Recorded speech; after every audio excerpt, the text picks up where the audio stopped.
And I saw some people asking for it, so this is what we're doing. Updated abilities, what you should be using as of like the end of April. So it still counts. It still counts. Let's go check it out. Maybe you learned something.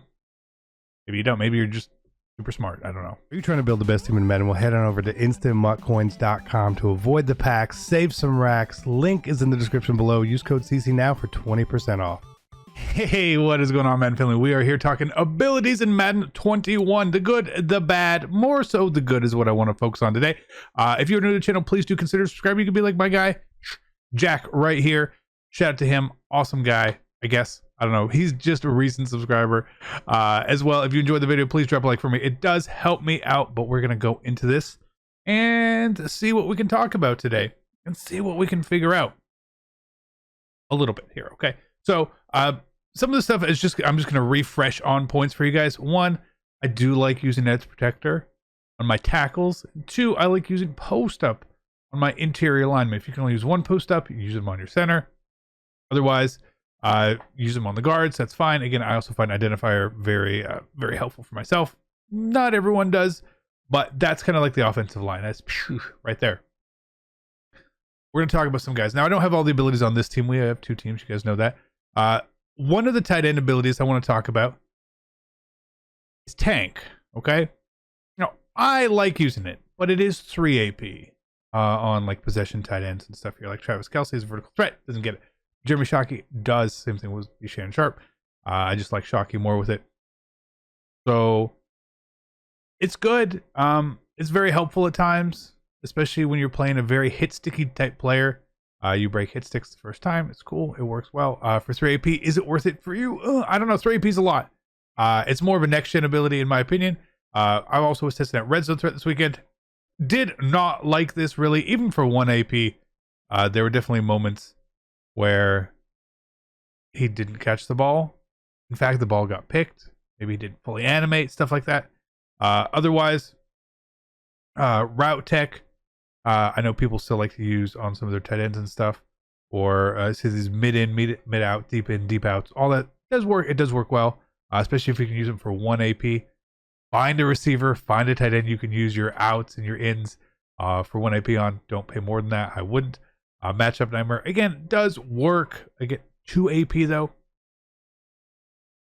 I see something like Matchup Nightmare costing multiple AP. Again, I don't mind it, but it's like a bailout, right?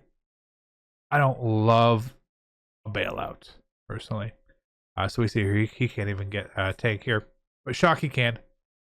Like it there. Same thing with the running backs, okay? We got Derrick Henry here with tank. I've been using it on Michael Turner as well. Breaks hit stick tackles. Now, it doesn't break every hit stick tackle either, and I want to make that clear. Because the idea that I had behind it was, okay, if I can use 3 AP and break hit sticks, that's cool. Everyone hit sticks, right? And for the most part, that works. And for a while there, until the patch at least recently, this recent patch, what it also meant was, well, obviously, if you can't get hit sticked, you can't get hit stick and fumble. And that was the case for a while. But they've been fumbling now. Now, not often at all, right? These guys don't fumble very often. But you can indeed fumble now. We've at least seen that. Maybe it's because they're tired or whatnot. You could obviously get the ball stripped from you as well. That's its own thing.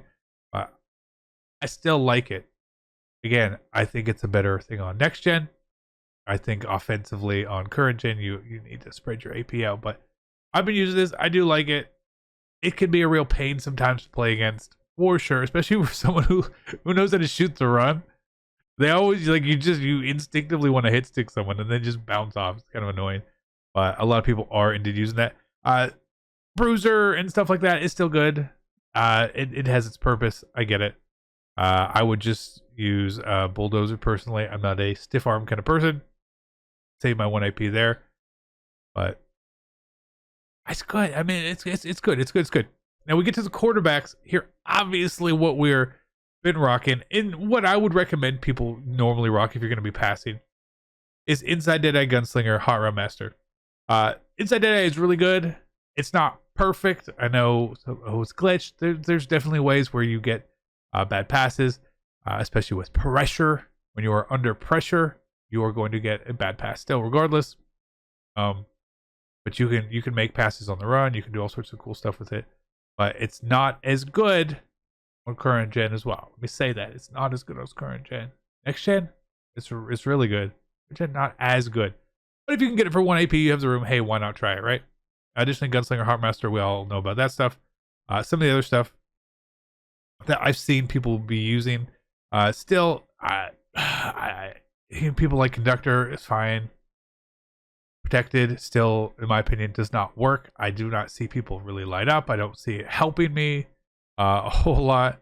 So avoid that. And I know a lot of people are actually using Recuperation on the quarterback. Now, the main reason anyone would do this is because quarterbacks get tired. When they get hit-sticked, they get tired. When they are tired, they're more likely to make a bad pass. So throw out a sacks and those fumbles and all sorts of stuff. That's when that happens. So if you're one of those guys, if you like to move with your quarterback a lot, maybe take some unnecessary hit sticks. Recuperation is something you want to be looking into for sure, especially for 1 AP. It's not bad, but still, you got to fit it all in. Receivers, I'm not using a lot of abilities. Again, on current gen, most people are going to use the deep ins, deep outs, and all sorts of stuff like that. Slotomatics, route technicians, if they really want to use AP, playmaker works fine, for sure. But again, if you were going to be using deep in, deep out, mid in, mid out, whatever it is, make sure you are finding a receiver that you use it for 1 AP. No need to spend more than that. There's plenty of depth at receiver in the game right now. Just be smart with it. We go to defense, and this is important because I've been running one team full of pass rush and one team full of basically deflators, right? Now, let's talk about deflator here first. It's something that it provides additional fatigue for players, okay?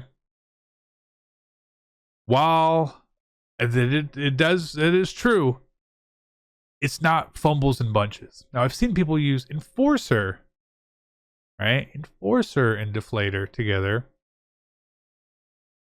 Okay. I don't think that's necessary, personally. I've forced a decent amount of fumbles with just Deflator, but there will be games I force none. So it's not guaranteed fumbles. It's not like it's not Enforcer of last year or anywhere near that, right? But to me, a key fumble is really good. Some of the pass rushing abilities, I've been stacking edge threats, elites, and double or nothings and all that. And again, they work really well. They still do. I feel like you don't necessarily always need them at their cost because they do get expensive. I know a lot of the meta shift has gone to using Unpredictable and El Toro and all that.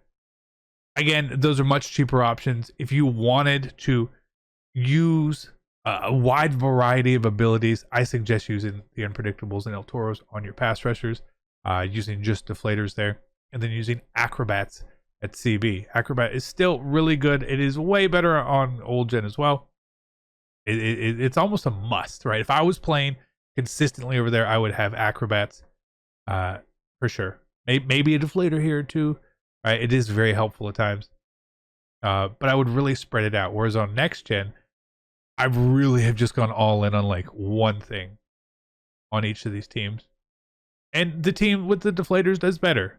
It gets more stops. The pass rush gets in sometimes without AP, without spending 15 AP. Now, I also do recommend using an inside stuff. Not that it's always good, but sometimes it is, and sometimes it can be really helpful.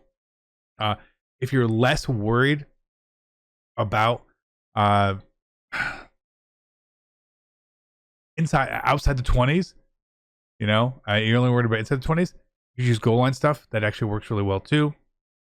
Again, it's an inside the 20 sort of thing, but the rest of that is sort of fine.